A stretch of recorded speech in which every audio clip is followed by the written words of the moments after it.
Hey everybody, welcome back to our channel, Lackeys be Trippin.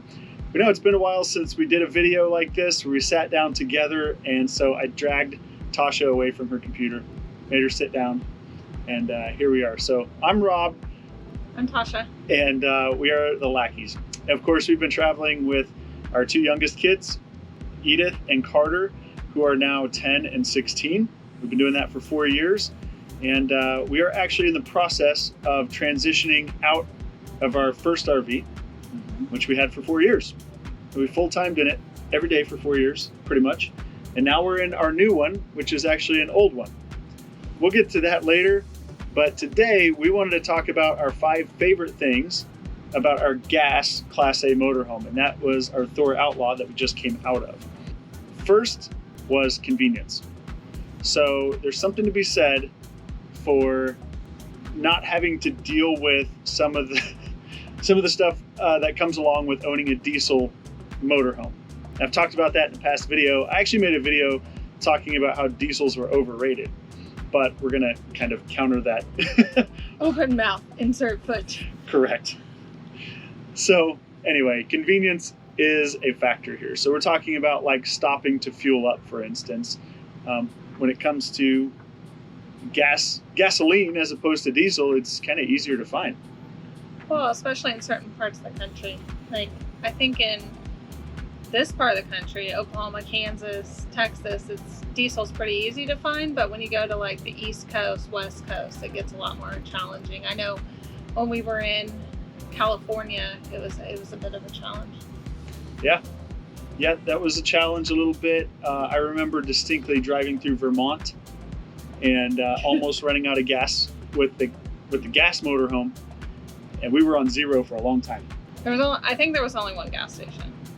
Yeah, we were like, oh, we'll get gas in Vermont. And then there was just no gas station on that particular highway that we were on. But we did wedge the RV in there and we were able to get gas, but they didn't have diesel at the pump. No. And I told her if we had a diesel RV, we would have just been out of gas. I have no idea where the next gas station would have been. Yeah. So you can always find gasoline. You can't always find diesel, especially depending on where you're at geographically. The other element of convenience, and we'll talk more about this when we talk about our diesel RV, but repairs. It's a lot more convenient to get a gas motorhome repaired as opposed to a diesel one. And again, I talked about this in the diesel RV overrated video, but if we want to get a gas V10 Ford engine fixed, you just go to a Ford dealer. Most of them will work on it right there. With this RV, it has a Cummins diesel engine, and we have to find a Cummins dealer or a truck shop. And then you kind of get put behind the commercial vehicles. So the trucks, the fleets that have dozens of trucks that are paying tens of thousands of dollars every month, they're definitely going to get put ahead of our RV. We haven't had to deal with that yet. Hopefully we never have to deal with it.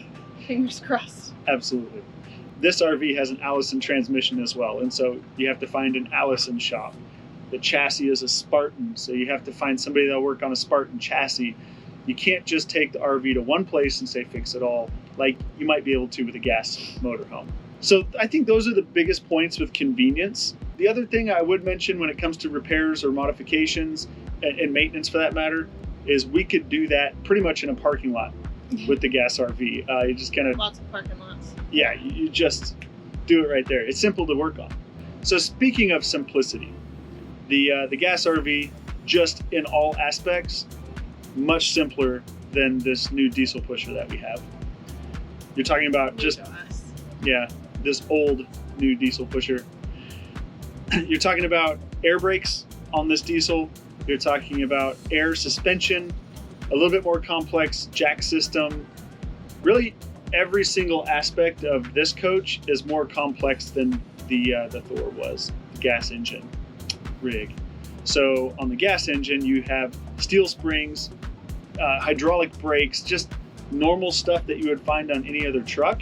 Makes it a lot easier to work on, diagnose, that sort of thing. Some of the things on this RV, you almost need a specialist for. So simplicity definitely is a thing. Yeah, I mean, it's like any vehicle you buy. If you buy a base model, there's a lot less things to go wrong. If you buy all the bells and whistles, then there's more things to go wrong. Like, obviously, the air ride is so much nicer. Yeah. But that's just another thing to go wrong. Yep. Hey, That's a great point. We only have one slide here, Yeah, only one slide in this RV. so that's good. Yeah. One less thing to go wrong. Exactly. One less slide. We never had any slide issues with the Outlaw, really, but we did have 2 on that one. Which is funny because it's like when we bought that one, that was that was an issue. That was like one of the first issues we had with it. You're right. Before we owned it was a slide issue. They had, I don't know what they did at the dealership. They had to use a forklift. So we were signing the papers and they said, hey, sorry for the delay. It's going to be a second. The slide overextended. It pushed out too far. And they said, we can't get it back in. So we got to get a forklift and get it back in there. Which is so funny that happened and then it never happened again. You better knock on wood. Oh. We haven't sold the Outlaw yet. So. Fair. And there's a good chance that whoever buys the Outlaw is probably going to be somebody that we know. Yeah. So well, I mean, we can't control what happens in the future. I'm just Obviously. saying what our experience is. I'm saying don't jinx them. I'm not jinxing anyone. Yeah, we didn't have any slide issues with the Outlaw. And I guess that would bring me to the next point, which again, these are in no order. So we're working out of order, but we're segueing nicely here. I can't read any of that. I hope you know. Doesn't surprise me. But floor plan is the next one. I'm blind. She is blind. Yes, floor plan in the Outlaw was very, very cool. It's very functional. Now, obviously, everybody needs a little bit different floor plan. Yeah. I feel like that's a personal preference. It is a personal preference, but there's a lot more diversity, I think, when it comes to the gas motorhomes as opposed to the diesels.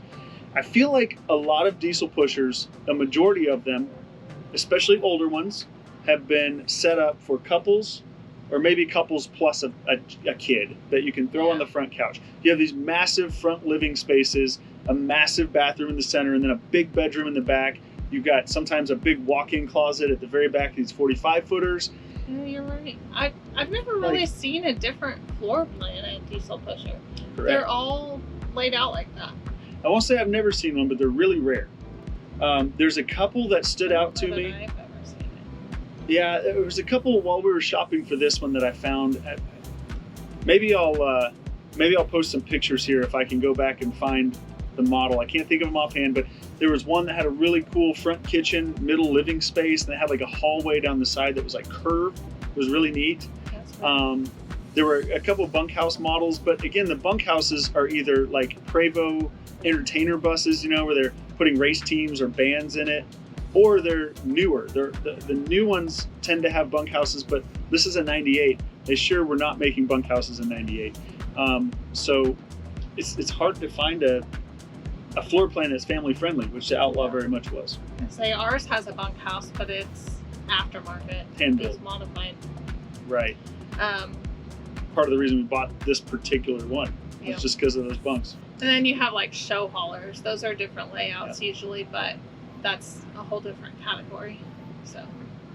Yeah, I mean, you're talking about a big, you know, with a show hauler, you're talking about basically a semi-truck that can tow 40,000 pounds, and again, made for race teams or horse trailers or whatever. And really the living space in those is a lot tighter because you have this big long hood. You have a cab that's unusable for seating when you're stopped. So that's kind of a different category for sure. But yeah, a lot of times those have bunks. And again, the living area is tight and it's not very family friendly. It's kind of made for usually really small. Yeah. Yeah, it's more like it's made for people to space hang out in for the weekend. Sleep at a rodeo, at a racetrack, at a trade show, and then go back home. Yeah. You couldn't really full time in it comfortably. All right, so the next point, when we talked earlier about repairs and maintenance, parts availability, much easier. Am I boring you with this? No, I'm sorry. I'm ill to some degree. Rob's not born. This is all you. I don't know this. Yeah, it's easier to get parts for the gas trucks. I mean, I've had to order a couple parts for this diesel pusher, and I had to order them online. I called truck shops, and they kind of had some stuff that might work, but to get the specific things for this chassis or for the brakes or whatever, I had to order it online. Whereas again, with the Ford, I could literally just go to any Ford dealership, pick up the brake pads, pick up the whatever, the dipstick tube is something I replaced on our last one. I just grabbed it at a Ford dealership. With RVs, it's like every single one is a little bit different. Sorry. I'm so sorry. So it's like every single one's a little bit different. Then the American coach that came off the line right after this one is going to be a little bit different. The one before it is a little bit different. They're all specific. And using that Outlaw as an example, yeah, I mean, it's a silly concept. Like, why is every RV different? This should be like a whole YouTube video. Maybe it is. That's a great idea. Let's put it on my spreadsheet. Overhauling the RV industry. Oh, jeez. Needs a lot of work. The RV industry does.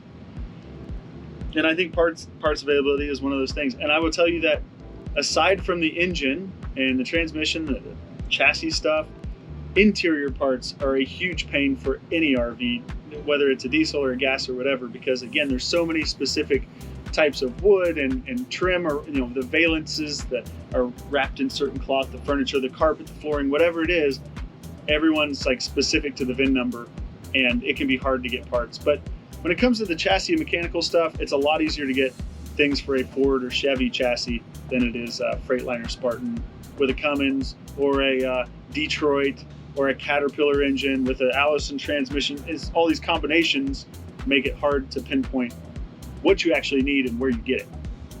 The interior stuff you just upgrade. Yeah, just upgrade the interior as it breaks for sure. You just end up putting like regular like house stuff in it, and modifying it. That's what ends up happening if you have to make any big changes. Yeah, I say breakage is an excuse for upgrades. I live by that mantra, so. Yes, he does. It's a good one. So the last of our 5 points, 5 favorite things about our gas Class A motorhome would be price. Purchase price was, for what we got, much lower than it would have been for a diesel, kind of with the same layout. Yeah. And going back to the floor plan, you can't even really get a diesel toy hauler, which is why we ended up with a gas RV in the first place for our last one, because we needed that garage space. That model and layout particularly fit us better. Yeah.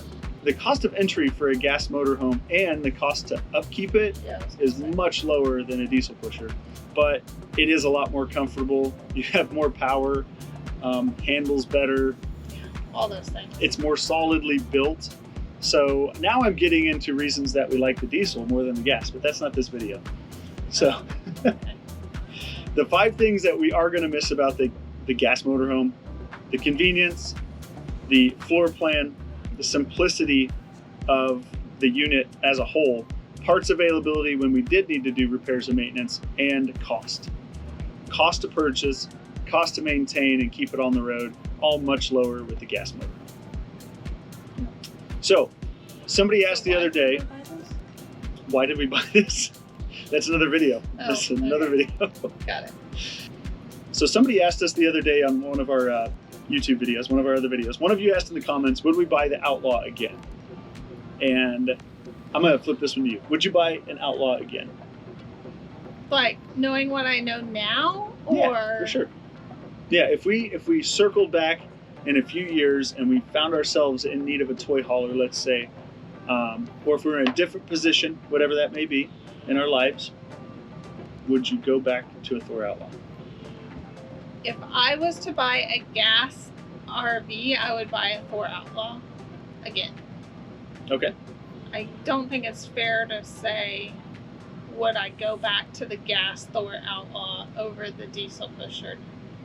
Because I'm kind of spoiled now. Okay, so that's a different question. Would you buy a gas RV again? Knowing what I... So here's... We have a very small sample size of diesel ownership. Right now I want to say no. Okay.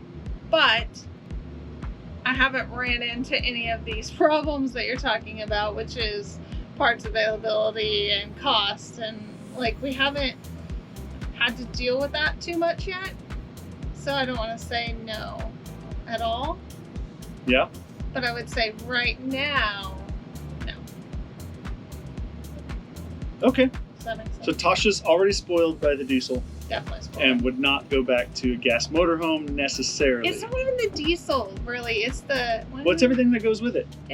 Yeah, that's a whole nother... When you talk about diesel RV, I'm talking about the whole thing. Like the ride, the power, the air quiet. ride It's quiet in here. It's not hot.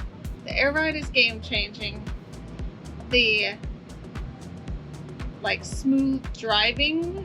What is that? That's not because of the air ride. That's because of just kind of the whole thing. Yeah, I it's guess the chassis. it's Transmission. the ride and drivability Drivability. of the diesel pusher is way better. Now, in the next video, we're going to talk about 5 reasons we were ready to move on from a gas motorhome to a diesel. Maybe use some of this footage. Yeah, we'll have to circle back probably.